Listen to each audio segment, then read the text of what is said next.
अभी आप देख रहे हैं शहर कराड़ कराड़ का ये अमेजिंग जंगल में ये बड़े बड़े पेड़ पौधे और पूरे हरियाली हरियाली नज़र आ रहा है। आप देख सकते हैं इस नज़ारे को। शहर कराड़ मशहूर शहरों में से एक है। पहाड़ी इलाका, बड़े बड़े चट्टान, बड़े बड़े पेड़, बड़े बड़े हमें बहुत कुछ है। नदियाँ भी हैं। अभी मैं आपको दिखा रहा हूँ एक नदी। ये देखिए बड़ा नदी, ये नदी है जिसमें मैं मछली पकड़ने आता था। ये देखिए बाढ़ आ गया इस नदी में।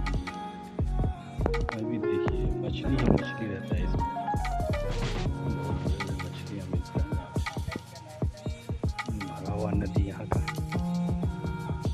ये आप देख सकते हैं।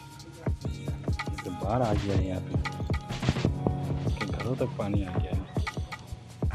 ये देखिए नदी, इस नदी में हम आते थे।